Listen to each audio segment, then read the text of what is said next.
Welcome welcome welcome guys.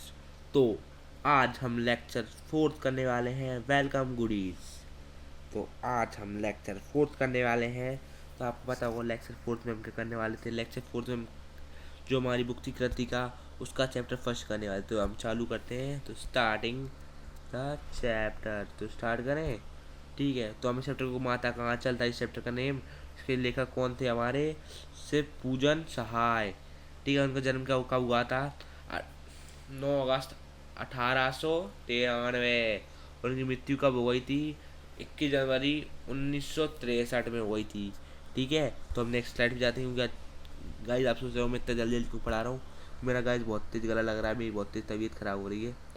इस वजह से मैं जबर न चाहते हुए भी आपको मैं जल्द स्पीड में पढ़ाना पड़ रहा है। तो ठीक है, अब माता पहला साथ देखते हैं। माता का आंचल वातुल्य रस का पाठ है। इसमें लेखक ने अपने शैशव काले के खेल तमाशों, रुचियों अरुचियों की सरात्रों का मनोरंजन वर्णन किया है।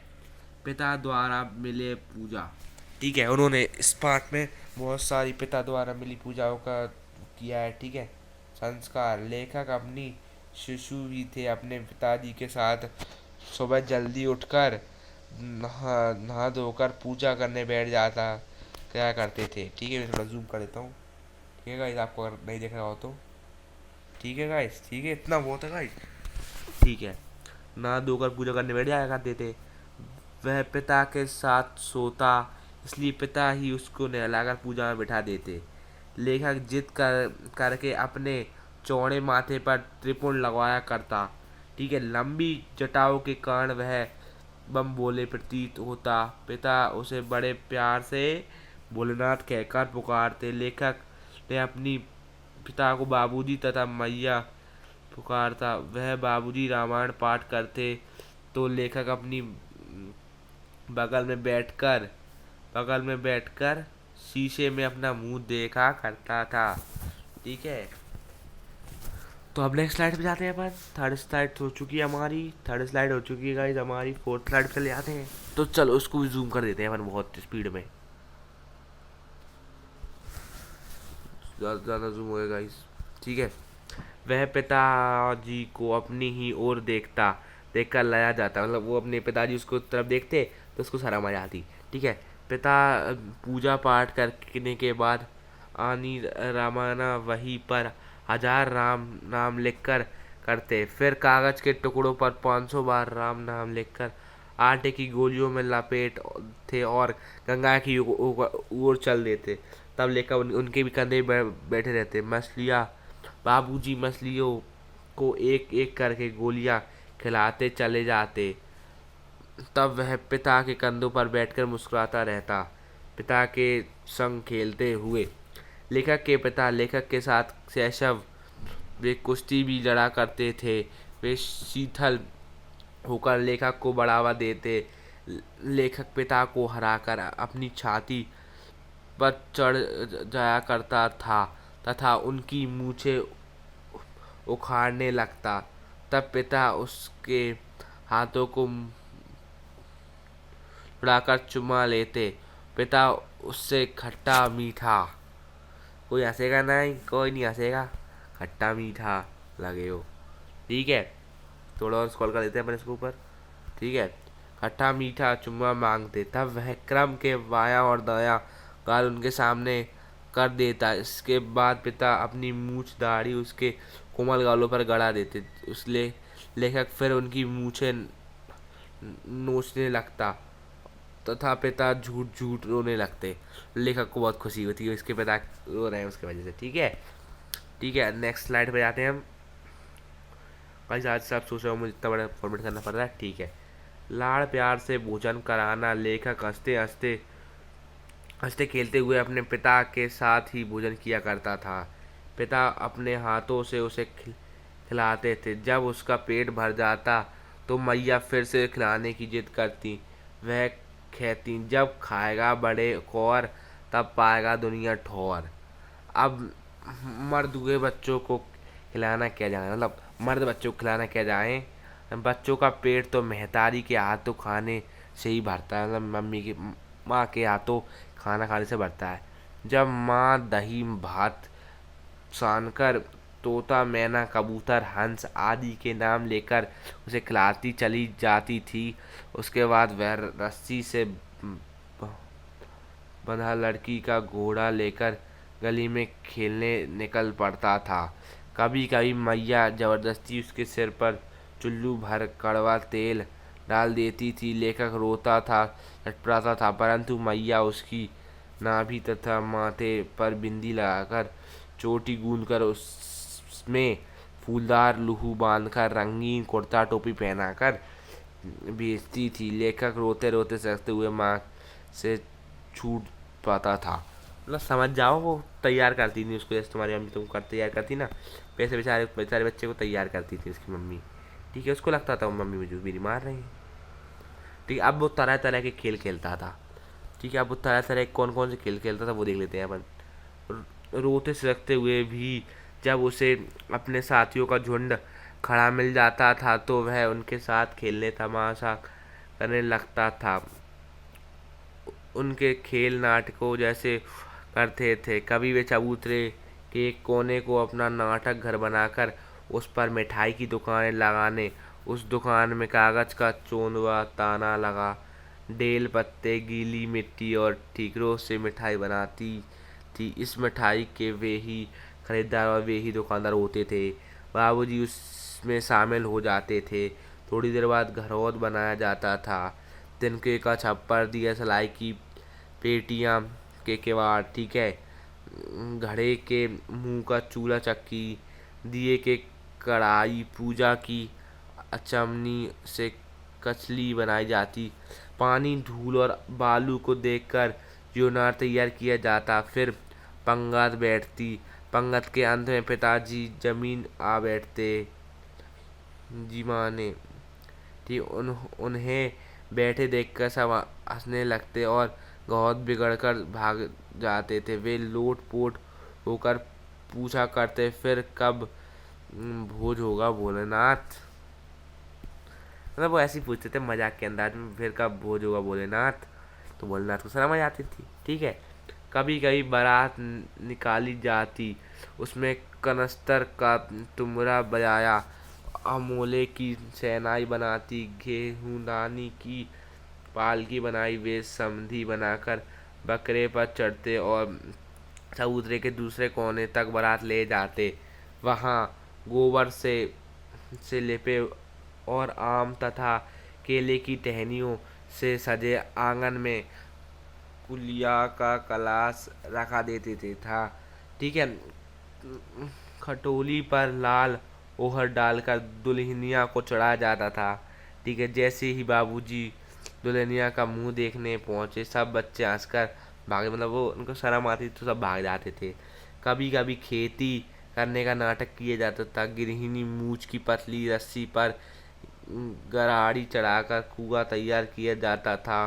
दो लड़के बैल बनाकर मोट खींचते, कंकड़ के बीज बोते, फसल तैयार होने पर हाथों हाथ काट ली जाती थी।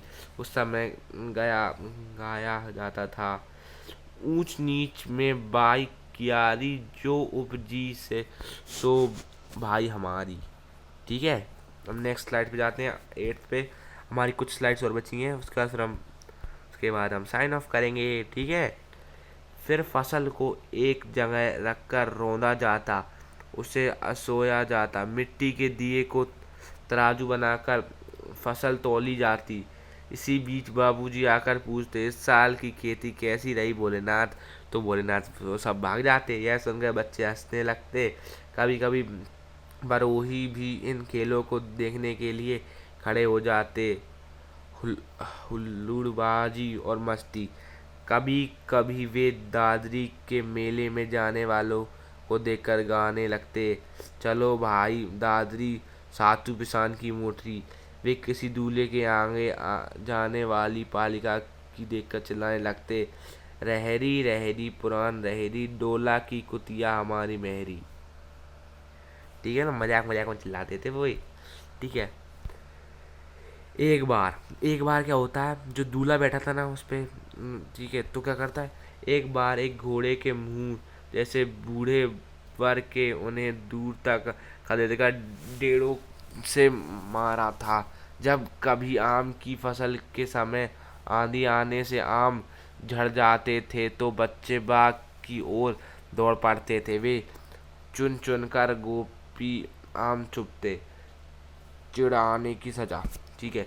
एक दिन आंधी के बाद जोर की बारिश हुई, बिजली कड़कने लगी, हवा सनसनाने लगी, पेड़ झूमने हुए जमीन को चूमने लगे। वे चिल्लाए, इस पैसा की लगा लाई, बाजार में छितराई, बरखा उधेर बिलाई।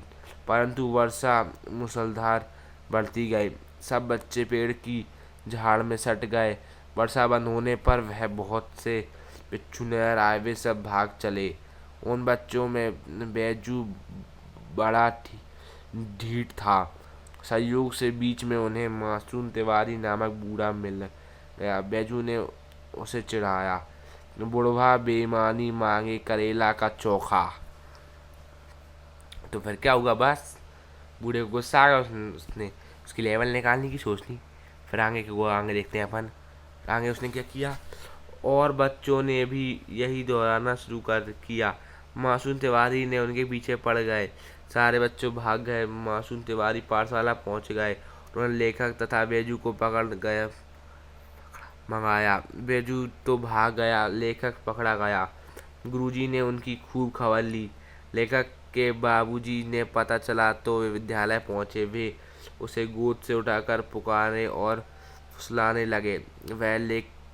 पर लेखक ने रोते रोते उनका कंधा आंसू से तर कर दिया। बाबूजी गुरुजी की चिरोरी करने लेखक को घर लेकर चले।